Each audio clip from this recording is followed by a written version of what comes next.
Where's Fielder? He's gone to the dogs.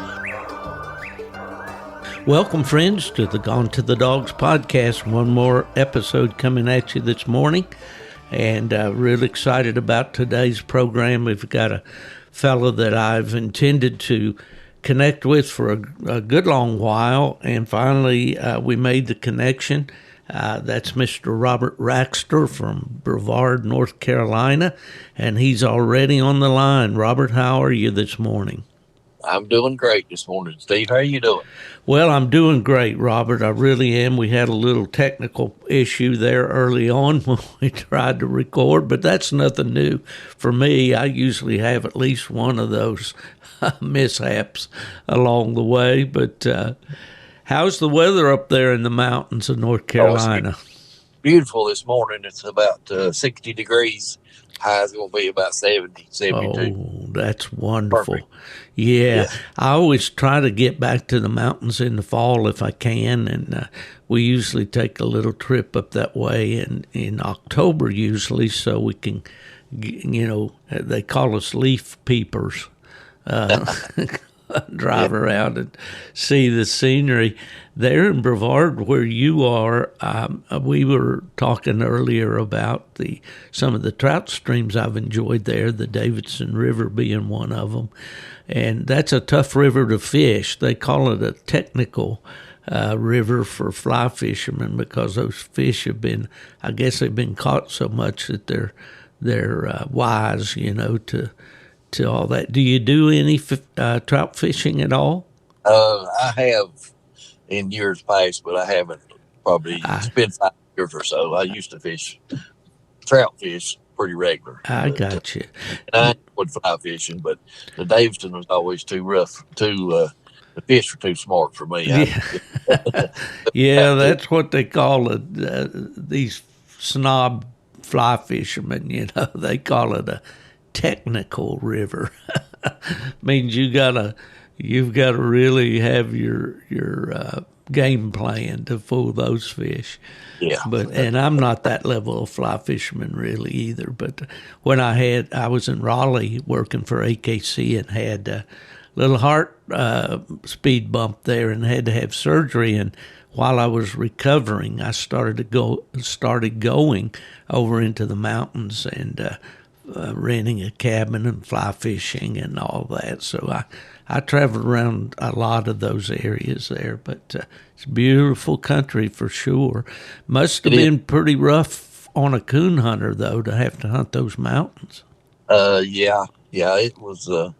It wasn't too bad when I was younger, but age has caught up with me, and it's got challenging to almost impossible for me now to hunt around here. And it's a lot of stuff has changed over the last 30 or 40 years during my coon hunting career. Used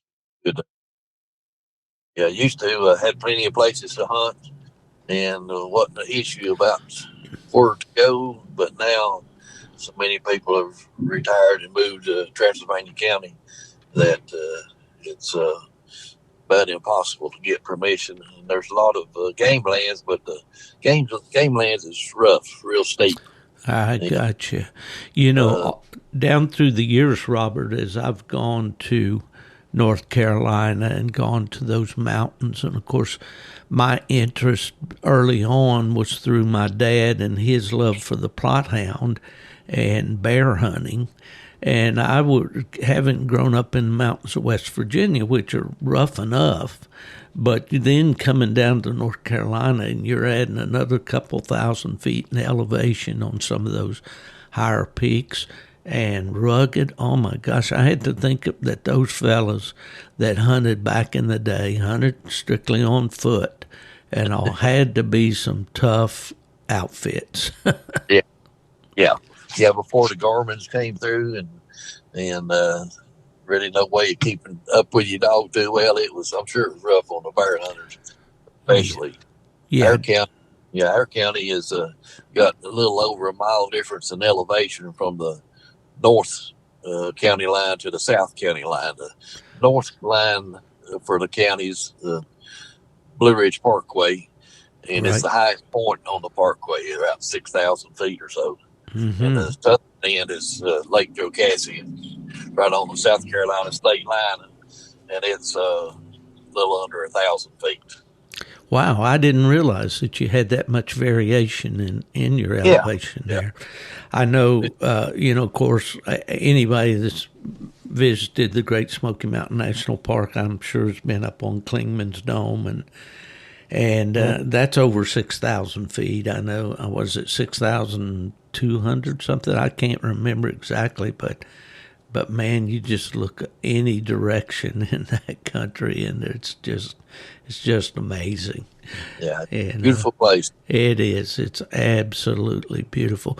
We had a fellow we bear hunted with back in West Virginia. He was kind of a comical guy, and we'd get into a real rough place, and he'd say, "Boys, you don't want to go in there. That's the place the good Lord threw away." And but some of that country, boy, you can stand on Klingman's Dome and look over in Tennessee and all over. It's just I don't know, the mountains. There's just something about the mountains, that are spiritual almost. I mean, you just feel. Yeah, you get up there, sitting up there and looking off at everything, and if it don't touch your heart, then there's little something wrong with you. Well, I think you're right, Robert. I sure do. Now, I believe you told me earlier, if you don't mind me saying, you're 67 now. Is that right? Yeah, I'm 67. Where were you born, Robert? Oh, I was born in Transylvania County, Brevard. Oh, yeah. Okay. So you've been right there all your, the guy asked me, he said, "You been a coon hunter all your life, Steve?" And I said, "Well, not yet." But you've been right there in Transylvania County. Yeah, her Raxters moved into Transylvania County, got some land granted from the governor in about 1860. Wow. And so we've been here for a few years. A few years, I'd say. Now, were you raised in the country or in town, or what was your background? Raised out in the country, and it's not so much country now, but when I was a kid, it was just sort of like out in the boonies. And we had dogs, a few hound dogs. We squirrel hunted, and every once in a while they'd tree a coon for us. Their dogs ran loose, and they were just all-purpose dogs. Were they cur-type dogs? My dad got started off with cur dogs over in Middle Tennessee on the farm where he grew up. But what type of dogs were these? Well, they had some cur in them, but they were mixed up. Just mixed up hound. Yeah. They were game catchers. Just whatever happened to come through, if they got after it, it was on. I got you. Well, back in that day, it was a utilitarian thing. A dog had a job, didn't it? I mean, yes, absolutely. Yeah. Didn't just keep them around to look at and feed them. Feeding them was a chore enough, I imagine, back then. Well, what are your earliest memories of coon hunting? Used to go with my uncle. Now, my dad, he worked all the time. He loved working, and he would take time to fish a little bit and squirrel hunt with us a little bit every once in a while. But my uncle was the first one that took us coon hunting, and he'd come up to our house, and that's the reason he'd take us, because he wanted us to go and sort of take him around through our country. And he had red bones and nothing about them, but I don't think I ever did see a coon with him. You were going through the motions of coon hunting. We were going through the motions. He was one of them hunters that believed in following the dogs. I got you. Well, describe that right where you lived and where you grew up. What was the terrain like there? Oh, it's just mountains. I see. So you were on a farm like there, a mountain farm, typical mountain farm with. Had about 30 acres right there, and Dad was a land surveyor by trade. Okay. He decided he wanted to go Christmas tree, and so we had about 5 acres of Christmas trees. And few heads of cattle, milk cattle, and horses, and a few horses, and a few mules and stuff. I That was see. Now, as a boy, did you have to trim those Christmas trees? yes, yeah. Uh-huh. There's a lot.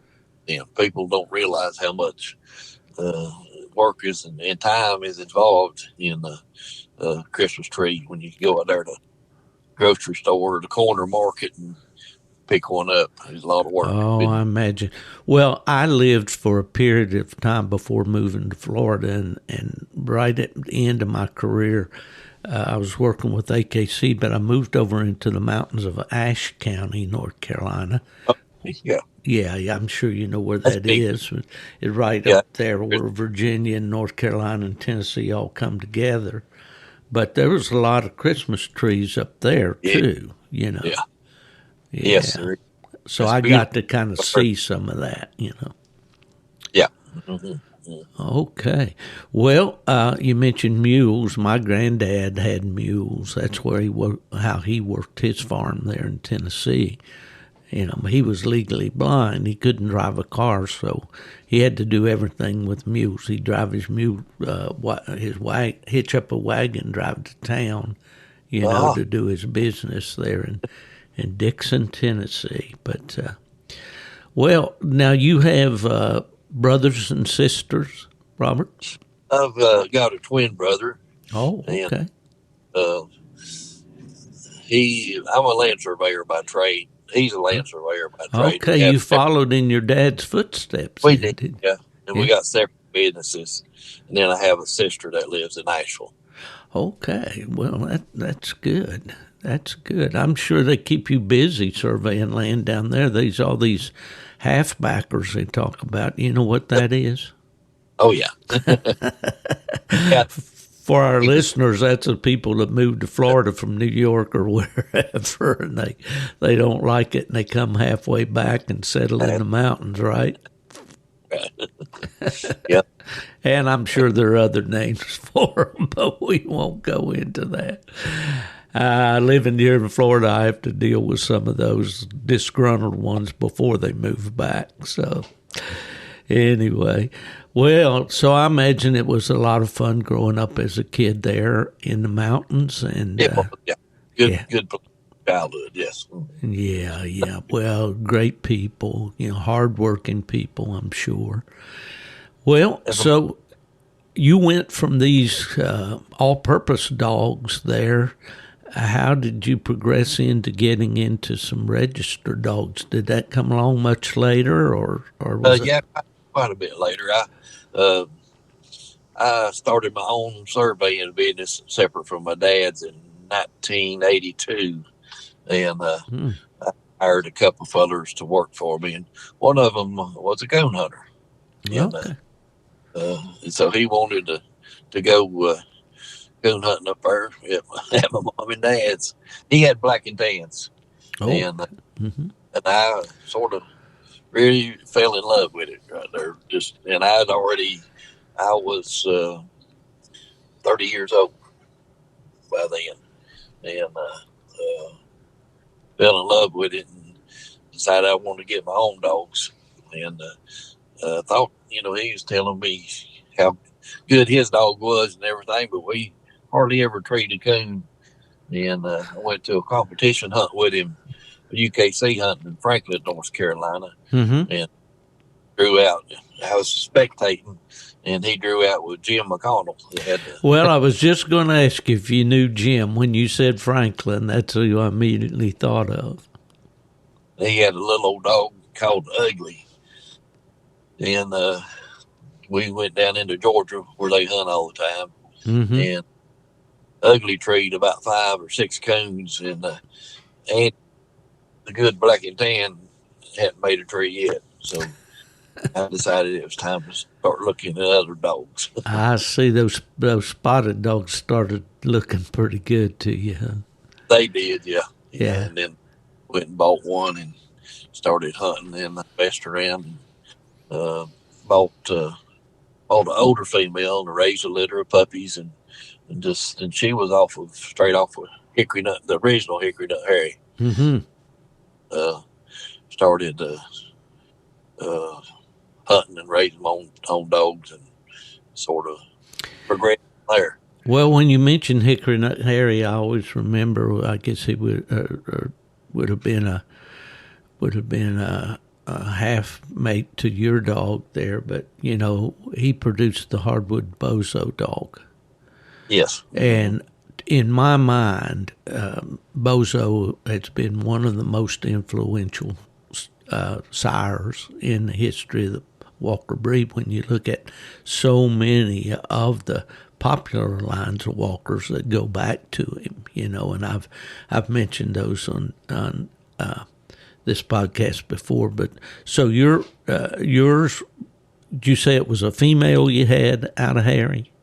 Yes, yeah, she was 10 years old, and I bought her from Harley McConnell. Yes, Jim's brother. Mm-hmm. And she had 6 puppies, and I raised the bottle feed them, but I raised them all, and that's sort of where I got my start from.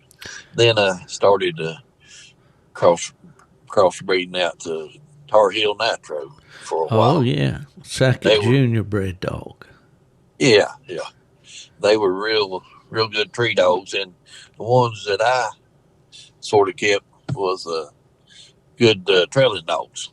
They combination. And so I'll interrupt you right there. Is that something that you've preferred down through the years, to have a good trailing dog? Yeah. Our coon population is not the best, and sometimes 3 or 4 hour hunt at night, you're lucky to get across one coon track. Back then, especially. Yeah. Mm-hmm. And, typical of what I grew up with up in West Virginia as well. Bad as yours, but it's still pretty bad. Yeah, I'm sure anything's better than those old worked over strip jobs that I got started in. But they tell me they got a lot of coon up there now, but it sure didn't used to be that way. Yeah, the coon population's good around here now. Well, they're all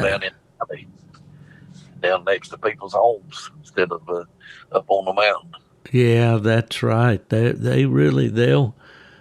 They're opportunists. They're going to go where they can get a handout, and whenever the chestnut blight hit 100 years or so ago, and it devastated our chestnuts. That was the main food crop, for our wildlife in the mountains. And now we don't have that.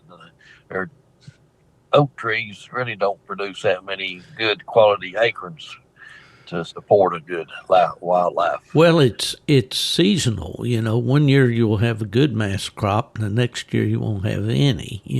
According, I guess, to the late freezes and things like that in the mountains.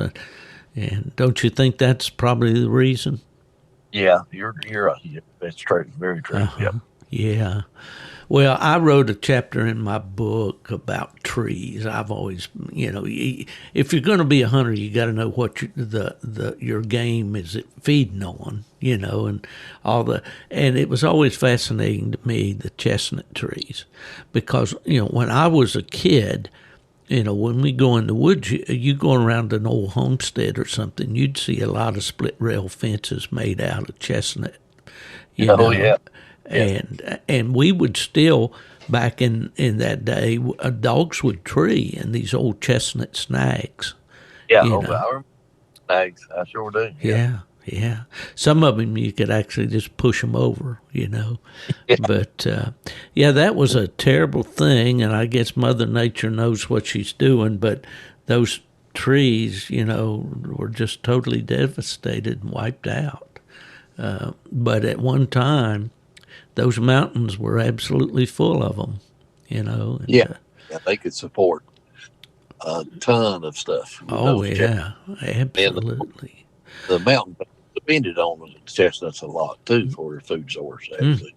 Yeah, I'm sure. Well, my dad got some chestnuts and planted them in the backyard. Now these, I don't believe they were Chinese chestnuts. Somehow, I guess they were still the old original, maybe. But I remember the way he planted them. He said, now, he showed me. My dad was always teaching me and showing me things. He said, now you just take these and just push them with your thumb just down under the soil there and cover them over with some leaves. And I remember him doing that, and he had a couple of chestnut trees in the backyard that he had grown that way. But now I can't tell you for sure whether they were imported chestnuts or really the old original. I'm thinking that they might have been, but I don't know whether it's possible to grow chestnut if that blight is still, in the soil or whatever. But anyway, we kind of ran a rabbit path there about the chestnut trees, but that was a very important source of food for all kinds of game in the mountains. Yeah. But I think the Midwestern hunters don't realize how much we in the mountains depend on that mass crop, because we don't have those big cornfields and river bottoms and all like they have out west or in the Midwest, Yeah.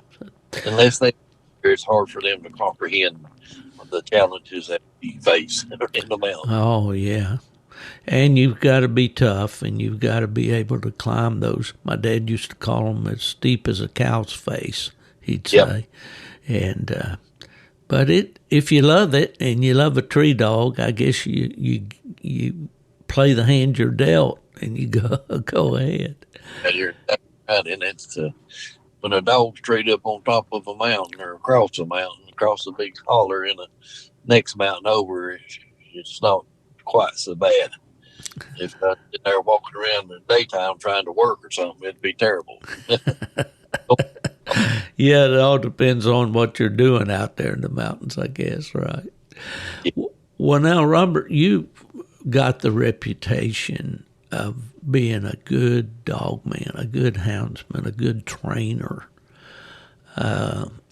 Where did let's talk about that a little bit, starting pups and all of that. When did you kind of get into that?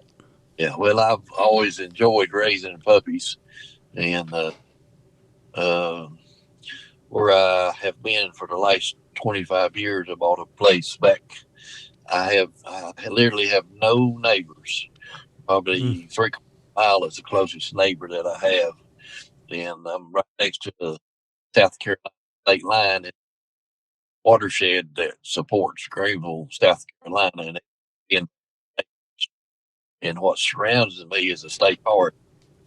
I've got land just sort of out, like a little island out, not in the middle of it, but out. I got you. And my dogs run loose. My puppies run loose. Squirrel dogs run loose all the time. But I would just get a puppy that I thought would have the potential of making a good one, bred.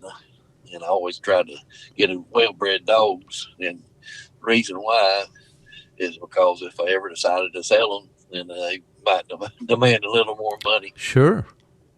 Well, that's just practical thinking there, and especially in today's market for hounds. I always felt that coonhound puppies were underpriced because of what you go through to raise a good puppy, and including stud fees at times and transportation and everything else. And those $200 and $300 pups.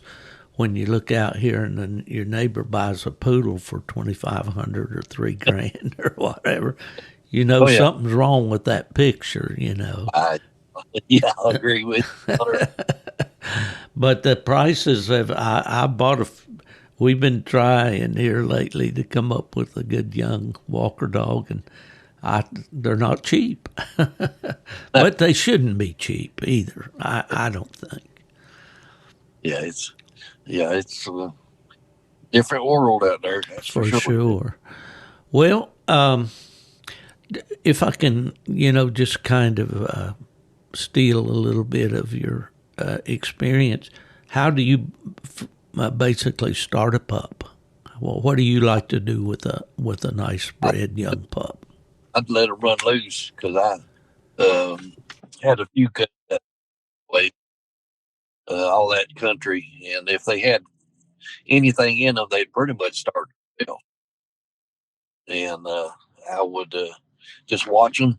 And whenever they got to getting treed or got to getting gone, then I would tie them up and start working with them. And I personally like to let them get a little age on them. I didn't really want them to start treeing when they were 6 and 7 months old. Really, I wanted them to start when they was closer to 9, because it seemed like they made better dogs and they matured a little bit more. And by letting them run loose, I really didn't have a whole lot of time and money invested in them, Right. other than feed. And then I could look at, and I didn't keep just one. I was pretty bad about keeping 4 or 5 running loose at the time. And then I could sort of pick what I wanted from watching them, seeing what they were doing, how they were progressing.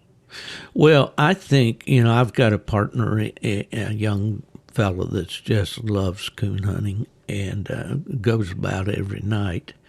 And he's got a good dog right now that he started himself. Didn't use any other dog to train him or anything like that. Yeah. But being like most young people, and I don't think he'll mind me telling you, he's a little impatient with these young dogs. And I guess I maybe have been that way at times. But back over the years when I was starting my own dogs and raising my own litters, I didn't get too excited about, doing anything with them till they were all getting on up between, like you say, 9, 10, up to a year old, somewhere in that neighborhood. But, well, is there anything particularly that you look for in a pup? Good mouth. You like a good mouth on them. If it don't have a good mouth, then I will not mess with it. And that's a good place to start. Yeah. Yeah, and then just a head full of seed. A lot of people probably say that I'm ruining my hound dog, but I let them come in the house. A lot of them sleep in the house and being socialized with every other dog I've got. And I've got one feed bowl sitting on the porch, and they all eat together. They all sleep together. And a lot of people think they need to be totally by themselves the whole time, but they learn to or not communicate and learn to how to socialize with other dogs. I think, in my opinion, that's just as important as being able to get out there and tree come. They got to take it whatever comes their way and not be scared to death or wondering what's going on. Well, I'm glad to hear you say that. I've found that raising dogs, and it's been more necessity with me, the way I've worked over the years and traveled a lot and all, and I've basically had to keep my dogs fairly close, and in a controlled environment. But I found when I started bringing them in the house, it seemed like, man, they just learn so much quicker. They learn what you want out of them and all, I think that was my keys. Was my dogs. I socialized with them so much and connected with them so much that they felt like they tried to please me. They felt they tried to please me. Well, absolutely, and I agree with you. Couldn't agree with you more on that, Robert. And I think that, we look at these pups nowadays, and I'm looking at coonhounds from a whole different angle than I used to, because I didn't used to worry about some of the things that are causing me heartburn now. I just took a well-bred pup, bred the best that we knew how to breed them, and then, introduced them to some game, and, might show them. Do you show a pup a cage coon or anything like that? I will about one time. Okay. Yeah. And that's it. And most of the time, sometimes it takes a time or two more, but generally I'll do it one time and just sort of get it going. If I see that it's on a tree something, then I will put a feeder out. Uh-huh. So having to be able to have a good track right there, pretty close, without having to do much, and then I will absolutely hunt the wheels off of it, or used to. Yeah. I got Yeah. used Well, to I understand. You and I both are kind of talking from experience more than present day activity, I think. But hey, that's, so many younger fellows getting into the sport nowadays that don't know these things, and they have questions about it. And that's why it's great to have you on board here and guys like you that can relate, the way we ought to really go about it. I think so many times the younger hunters get so impatient. They read the hype. They see that the dogs on Facebook or whatever, they're treeing coons at 6 months old, and they think they all need to be that way. And patience, is the old saying is, a guy said, I prayed for patience and I want it right now. It doesn't work that way, does it? No, I've had a lot of people tell me, I'm going to give him till he's 9 months old. If he ain't trained by then, I'm going to get rid of him, Oh, yeah. Sometimes that's the right choice, but a lot of times it's not. Do you remember a particular dog that you've had down through the years? And I want to talk to you about some of the good ones you've had. But do you remember one that was kind of a late bloomer, maybe you'd about given up on and so forth, that went on to make a dog? Yeah, probably the one that stands out the most was I had a younger litter mate to Wesley. I think it's Wesley Sanford's Elvis dog. Right. Yeah. And he was bred. The same litter. I got him from down in South Carolina, and took him. Turned him loose, let him run loose, and he run loose till he was about 9 or 10 months old, and really wasn't doing much. And so I started messing with him a little bit with a coon, and started taking him coon hunting with the other dogs, and he would just sit down and just watch them and listen. Wouldn't do nothing. Just that went on, and he didn't want to go hunting, didn't want to do much of nothing. So I about ready to give up on him, and this had been going on for a couple of months. And then one night I was out hunting, and he just disappeared. And the next thing he was across the hill over there, and I heard the dog started treeing. And went over, and it was him. And he wound up being a real good. He was a good trail dog, and wound up making a good tree dog. Actually, Timothy Ball wound up with him. Tried to stud him out. I got you. He didn't make it too far in the Timothy stud pen. Well, those stories are out there. I had Logan from Pennsylvania on the podcast a while back, and he talked about a female that he had that he just about reached the end of his rope with her, and had basically decided that tonight's the night. Either you do it or you're, you're not going home with me. Yeah. But and sure enough, as fate would have it, I guess she did. As we say, she flipped that switch, and so those stories to me, I think the main lesson that we need to learn again about this is just be patient with these young dogs. That there's really no secret formula to having a coon dog. We all want them to be naturals more than man-made, and I think the good ones pretty much are, don't you? Yes, I agree with you that. Oh, they are. Yeah, you don't. If they're the right kind of naturals, you just have to expose them. That's the biggest thing. Expose them, maybe correct a little bit here and there. Right. That's what I've always believed, Robert, is just let them have opportunities. Give them as many opportunities as you can to let them be, what God put in there. And that's about all we can do. I never put a lot of stock in a guy or a dog that somebody had to train to bark up and had to, we use all these little tricks and gimmicks and methods and all that stuff. But if they're bred right, they're going to be natural tree dogs, I would think. And yeah. Do you? Yeah, right, yeah. And then I think if it's some of that stuff that you've probably trained them with a e-collar or a switch or whatever, one of these days I think it'll come up and bite you in the butt. Mm-hmm. I think it bites you in the...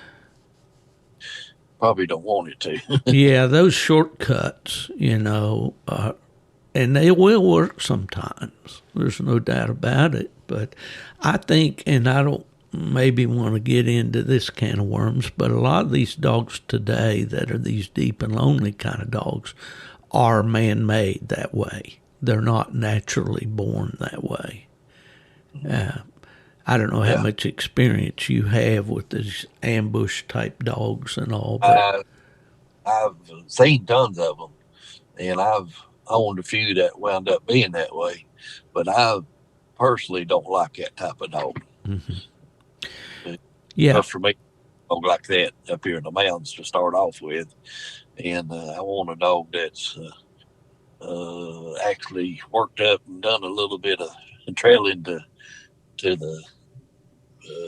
the tree instead of just having to run through the country 90 miles an hour trying to run across a hot track or a coon. Yeah. Blow him. That's not to me, but that's just me. Well, that's me too, Robert, and I know that some people would argue with us about that. The end result, they want the old saying, don't tell me about the labor, just show me the baby. They want the result, they're results driven. And I get all that, but I've coon hunted all my life because I love to listen to a hound run in the tree. And no, I don't want him to stand on his head and booger bark all night, or as old boy back in West Virginia always said, mopping and waxing in there in the hollow, But I do like that good mouth that you talked about, and I love to listen to a good hound work. But I want him, when he strikes that track, I want him to be able to put a direction on that pretty quick and drift on out of there on it, don't you? I don't want him to spend an hour in the same holler and come up tree with that. Yeah. But that's not for me neither. Yeah. I want to get in there. If there's a coon there, and it took him out of tree, then that's not for me. Which he should, in my eyes, he should have had it treed, maybe 10, 15 minutes if he's going to mess with it that long. Yeah. Well, go ahead. I was going to say, or pick a track up and take it on across the mountain and tree him over the next holler. Mm-hmm. You bet. Well, these thoughts run through my mind, and if I don't grab them real quick, they're gone forever. But how much stock do you put in hunting a young dog with another dog, or once he shows you that maybe he starts treeing or whatever, do you single him out at that point, or how do you do that? Most of my dogs, I won't hunt them with another dog, period, hardly. I will when I'm hunting with a friend or something, or it's training a dog off of a grown dog. I think that's, again, my opinion only, I think that's sort of backing up because they're learning what the other dog's doing, and they're not learning too much by themselves. And you've got to have a lot of that patience working back in right there, because you go several nights and nothing's going to happen. You got to be patient and just sort of, sometimes you got to be smarter than the dog. Yeah, the old saying is, say it again and say it louder for those in the back. That's that to me is critical right there. And I mentioned my friend up in Virginia, Keston. He's got this good young dog. He just turned 2 years old. And he trained this dog totally by himself without any help whatsoever. And he had a lot of those nights where he was just out there walking around in the dark. You know, the pup really wasn't doing much. He would always go hunting. He might bounce a little trash or something like that. When he first started, he would trail a coon to a tree and just sit there and look up, you know.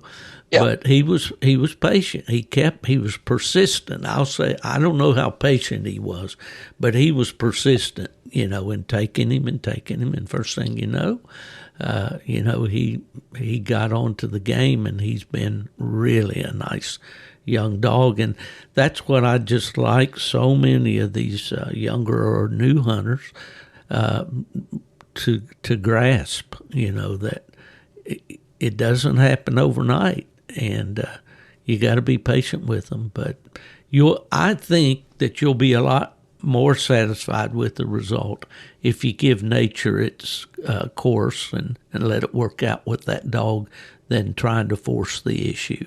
And I believe you'd agree with me, wouldn't you?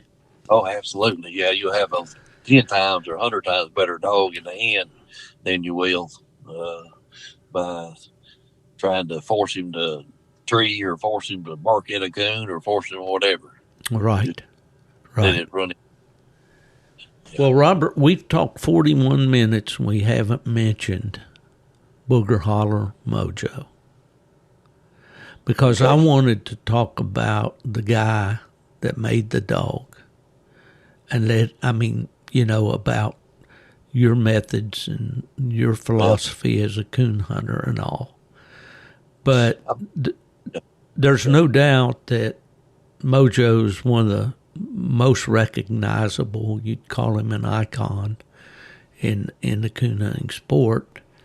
And, you know, I know that you were the guy that trained Mojo and ultimately sold him to Scott and to JC, I guess. I'll let you tell that story. But how did Mojo come into the picture with you? At the time, I was looking for an all grand puppy because I was sort of in that little phase there for a while. And Mark Sandiford and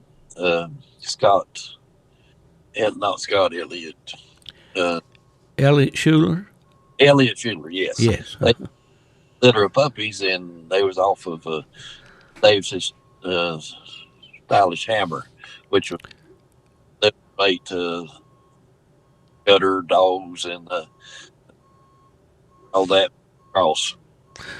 Okay, I think the phone missed a little bit there. Again, Davis's Stylish Harry's Hammers, the dog you're talking about, that's what he was off of, right? Yeah, that was Mojo's daddy. And they had that litter of puppies, and they were Mark lives 30 miles from me, just down in South Carolina. Right. And I told him I'd like to get a female. I've always been a female man more than I have a male. And we went down there, and they was having a little trouble selling them. And he said, well, you want two puppies? I said, well, I believe, and I was given $500 a piece for them. I can't remember exactly. I said, nah, I don't really want two puppies. But I don't really want to spend that much money. He said, well, if you'll take two puppies, I'll sell you two of them for the price of one. So that's what I did. You got the original BOGO right there. Yeah. Buy one, get one. Huh? Yeah. I took them to the house and just throwed them out in the yard, and they they were 8 weeks old, and they did good. Everything was doing good, and I kept watching them, and for a couple of months, and Mojo was doing a lot better, acting a lot better as far as a little bit of sense, and really no hunting part to him yet, but just had a lot more intelligence than his sister did. So I told Mark I was going to sell the female. And, this was right when the Grand American was rolling up, and so he said, bring her down here. Said, I think I can sell her for you. So I took her down there and sold her, and I really didn't have any money in Mojo. Sold hers for the same price as what I'd get for both of them. I got you. And then I just let him keep running loose. And whenever he turned about 9 months old, he started to tree him. Had a house cat. That was the first thing he treed. Was a house cat, and he done a good job. And so I tied him up and just started hunting him. And he just seemed to get a little better along as time went on. And one thing I liked about him, I didn't know it at the time, but Mojo never treated a possum. He never did. He never treated a possum in his life. And that's something. Wow. Yeah, he just naturally liked a coon, and he had a natural knack of how to hunt a coon, where to go. And I just pleasure hunting him a whole lot, and spent a lot of time in the woods with him. And he got to treat a lot of coons, hunting with other peoples, and he would sort of get off away from them, have a coon, and they'd be slick or something. Just he got impressive for his young age. And I took him to the Grand American and hunted him. I didn't make it on Friday night. Hunted him on Saturday night. Won his cast. He was 15 months old, and I was single at the time, and I decided I was going to run the roads and try to get the coon hound of the year, even the UKC, just something to do more than anything. Right. Like my little dog. So I started traveling, went to Ohio, and Michigan, all over, and wound up hunting for I went down to Winter Classic.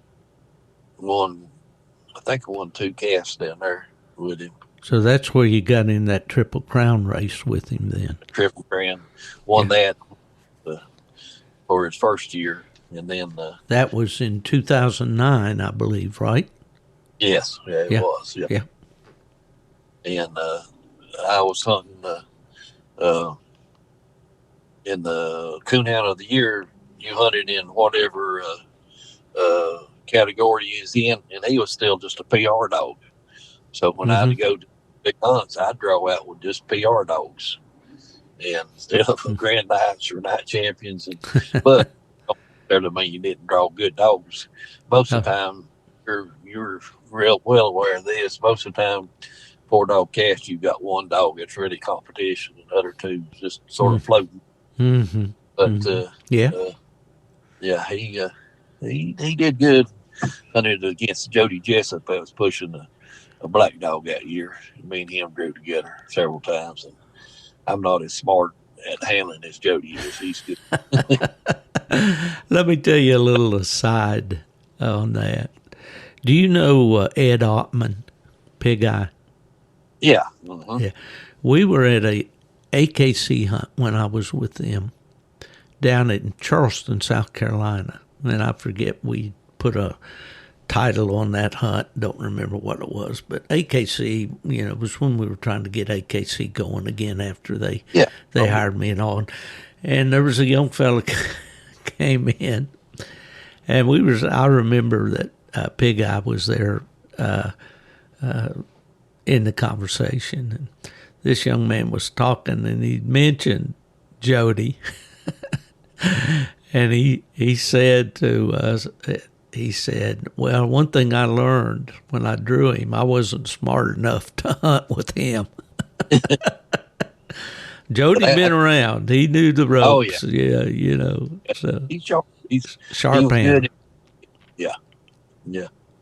That was my case for sure. But I hadn't hunted KC. I'm sorry. Go ahead. No. You go ahead. No. I hadn't hunted a whole lot of PKC up to that time, and I probably had, I don't know, maybe $500 handlers earning, and I decided, as a trip to Sullivan for the Spring Super Stakes would just be another weekend or another trip for a week, and that suited me fine. So I went up there, and I didn't go until Tuesday or Wednesday. I hunted 3 nights. So first 2 nights I didn't I got beat both nights.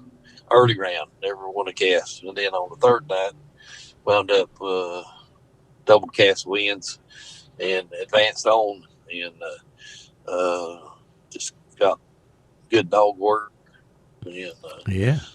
got lucky. And Yeah, that was the spring or his junior year, right? Yeah. Yes, it was. Yeah. 2008. Correct. Yeah. I did my homework, right? Uh, No, but I remember that well. I remember that because I was in with PKC at that time. okay. No, I actually wasn't. That was after I'd moved on to AKC. That's right. I made that switch in 2004, so it was after. But I do definitely remember you winning the Super Stakes there. Yeah, and he had like $250 lifetime earnings until then. So Well, that made a big splash then. So, yeah. real good experience. Yeah. And I enjoyed hunting Michigan Madness a bunch. Oh, yeah. That's up in my old stomping ground. That around Reading, Michigan was probably maybe 80, 100 miles east of where I live, but pretty much same kind of territory. Yeah. Yeah, it was good hunting up there. That's for sure. But yeah, I'm a type of hunter that when a dog gets doing real good, and because I've always got another young dog coming on, gets about 2 years old, and I've got it to where it's doing good, doing like it should, in my opinion. I'm generally ready to get rid of it. I got you. Well, let me ask you this. Is that more because you just want the challenge of taking another one to that level, or is that because you realize that the dog's probably greatest value is at that point? The value is important, but that's not the reason. Another challenge. That's what it is. I love messing with young dogs and puppies, and I've never had a dog die of old age, a coon dog die of old age in my house. I've always sold them, and not like I say, like it's not because of the money. The money is nice, but as good as I do, you're going backwards trying to make money coon hunting. There I was anyway. Yeah. Guy told me one time, he said, I'm on the way to being a PKC millionaire. I said, how's that? He says, I spend $80 on a weekend to make 60. He's counting the jackpot in with that $60 entry fee, I guess. But yeah, well, now, so you did well in 2008, and then you decided to go and give her another spin in 2009. Yeah, by then I'd sold him to Scott. Okay. So you'd already he'd already changed addresses by then. I wanted somebody that I thought would promote him and was nationally known, and also that would hunt him. Because the dog loved to hunt. I mean, he just lived to hunt, and I thought Scott would hunt him and do good. And he did good with him. Don't think he hunted him like he should have, but Scott hunted him and handled him when he was a senior Super Stakes. Right. Oh, okay.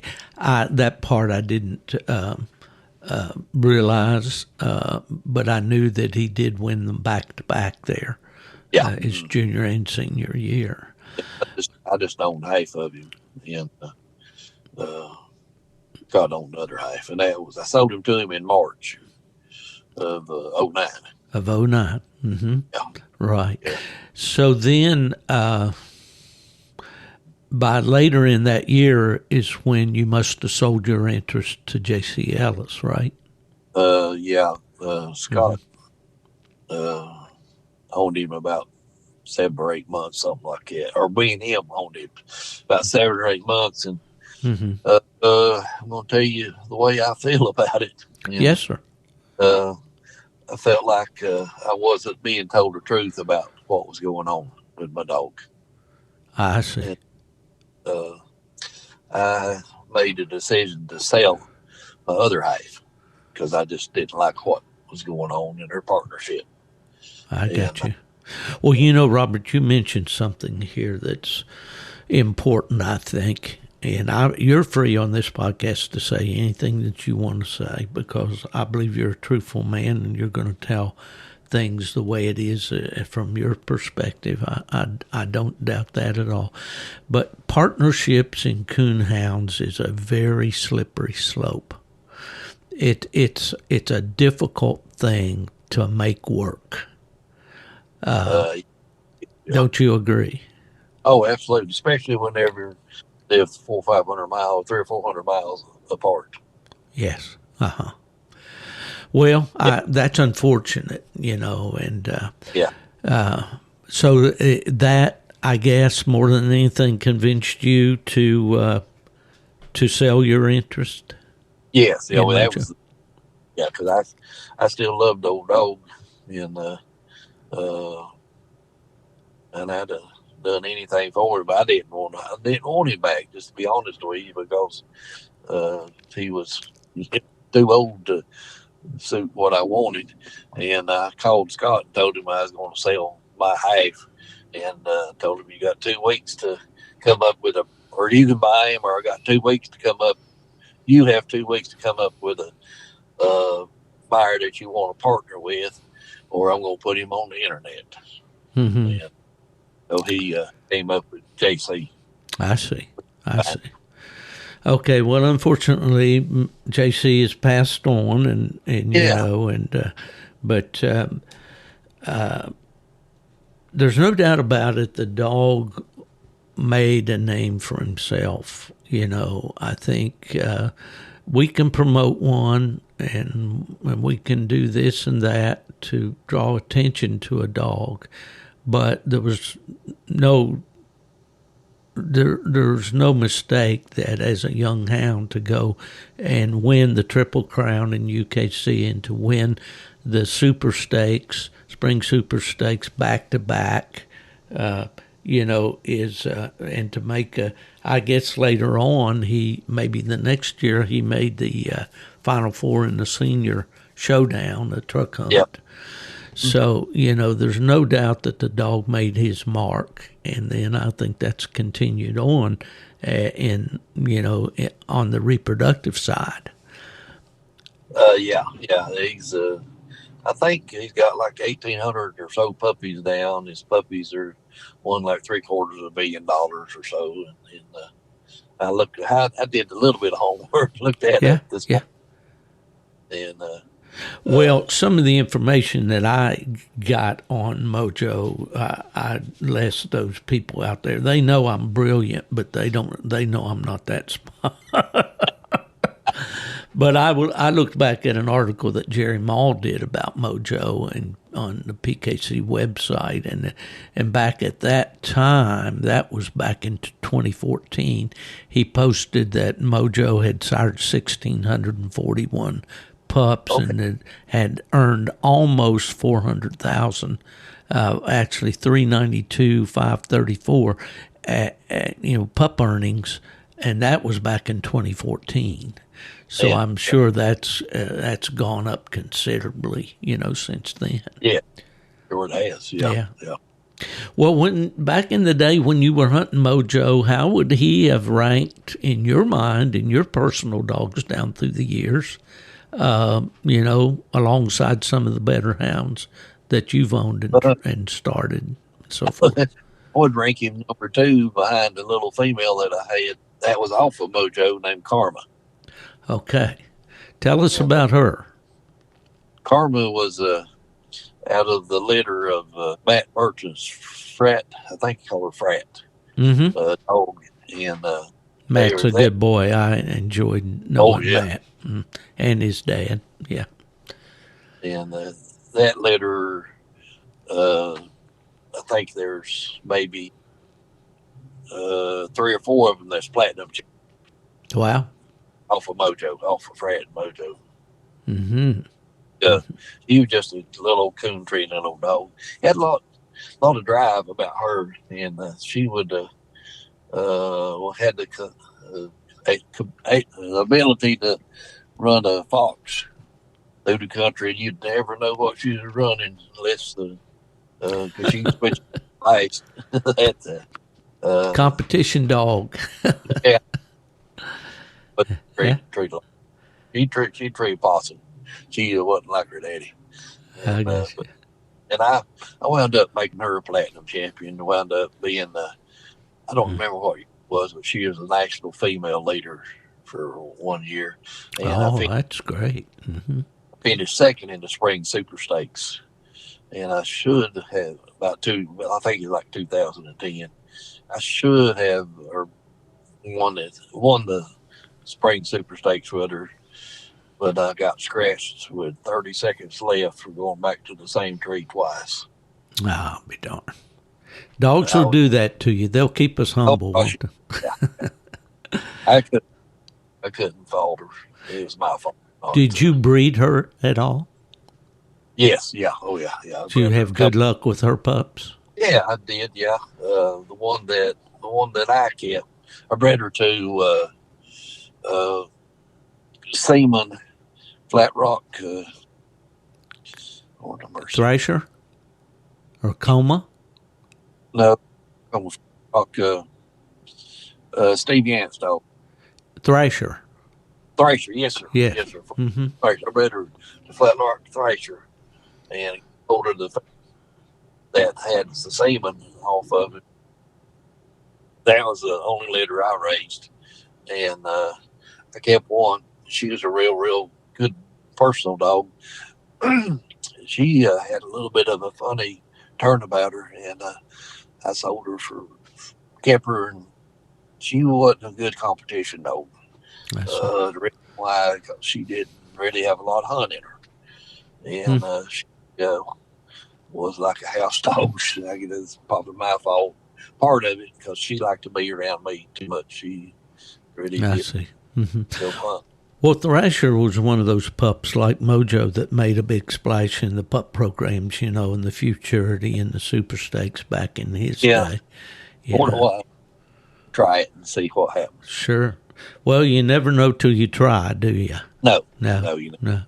Well, looking back over your years, with hunting, Robert, and breeding these dogs and finishing these dogs and all. And then like me, kind of realizing, especially where you live, that those mountains are a little too steep to go after it like you once did. Is there anything back that you do differently or maybe a special memory that you have of those years? I probably wouldn't change anything. I'm a person that has the philosophy that whatever comes up today, I do the best I can do today for that given situation. And if it don't turn out right, then there's not really nothing I can help. You just try to live each day to the best of my ability.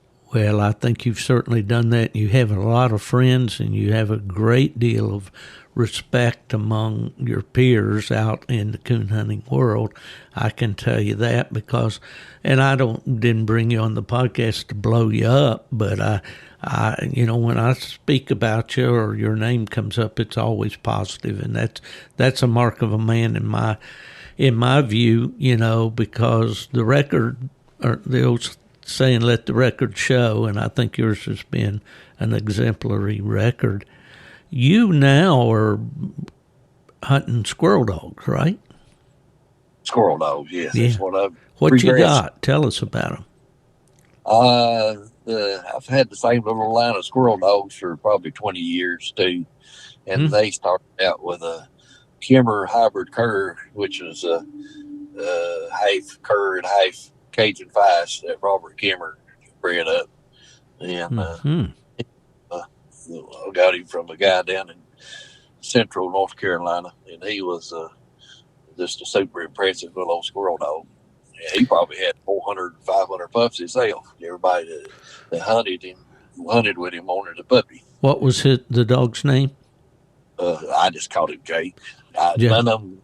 I kept his papers up, but I have not got any papers on anything. Now, do they lean more toward the cur dog or toward the feist dog in their type? Mine's looking more like a feist right now. Uh-huh. Yeah. And I've really not made any outcrosses. I've just sort of used the Kimber theory of line breed. Yeah. Kept everything pretty tight. I'm a believer. Yeah. Yeah. You like line breed? I do, absolutely. In fact, my dad, was a bear hunter for 50 years plus, and we bred a line of dogs we started with back in 1960 with a hound, and got together with another breeder out in Illinois named Everett Weems, and found out that he started out with the same stuff that my dad did, and kind of line bred on that down through the years. And I'll always regret that I wasn't able to keep that line going, but due to my work and moving around, and but they were primarily bred for bear hunting, but they would tree coons, and I had good success with some in the hunts and all. But yeah, I'm definitely there's an old breeder up in Virginia. He's studied genetics, has a couple of degrees from Virginia Tech, Lance Hutton, and he says, you line breed to establish you family breed to establish your line. You outcross to get your outstanding individuals. And if you can outcross to a family bred line, then that's icing on the cake. And I think that's pretty good general information. But you're saying that you really haven't outcrossed this line very much, right? I think one of the neighbors did outcross for me one time. Did that work or not? No. So you said that I better go back to the well, huh? Yes. Well, that's good. Obviously, it's a good, strong line of dogs. Yeah. Yeah. One of the fellers out on the state road had the little feist, and I think he got to one of my dogs one time. I see. I got you. Well, just for other guys like you and me that have enjoyed a long, we'll call it career, I guess, with dogs and all, what does it mean to get to that age and retirement age where you kind of have to put the things that meant so much to you way back there kind of on the back burner? I know I have my feelings about that. What are yours? Yeah, it's not a good feeling. A little discouraging, but life goes on, and I tell everybody that you better enjoy it while you can. There's no guarantee tomorrow for anybody, but right. If you live long enough, you'll probably be in the same boat I'm in. Well, I bet that the people out there are not looking forward to it, but they better be hopeful that they can reach this stage in life, because the old saying is it beats the alternative, doesn't it? Absolutely. Yeah. Robert, it's been a great visit with you. Did I miss on anything that you think we should have covered in this discussion? One thing I'd like to say, and yes. You did a little bit, but I'd like to elaborate on it. It's how much Mojo and all my hunting has got me connected with tons and tons of friends that mean the world to me across the United States. Well, I certainly know that feeling, Robert, and I, just by virtue of my job, I met so many people, so many different breeds of dogs and all that, in so many different parts of the country. And I know what you're saying there, because it really is, it's those friendships that mean the most, isn't it? Absolutely, yeah. Dogs will come and go, but people, good people are hard to get, hard to do without. They're just a blessing. They are, for sure. I meant to ask you this one question. The Boogar Hollow name, did you originate that? That's actually where I live. Okay. So Name you of the little actually live in Boogar Hollow. Yeah, yeah. All right. That's the name of that little community up in there. And I won't tell you how it got its name. Okay. It's been pretty rough over in prior years. Oh, I imagine. Well, if I ever get up that way and feel like I could tackle that Davidson River again, I'll look you up. Please do.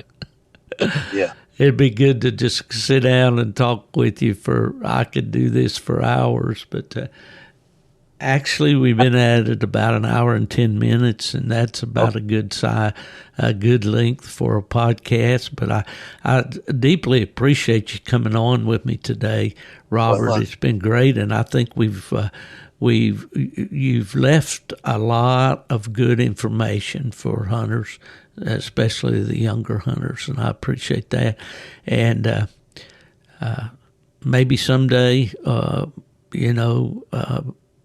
in your squirrel dogs, I hope that you continue to enjoy them and that you can have a long, fruitful career with them like you have with your coon dogs. But well, Steve, thank you. I appreciate it.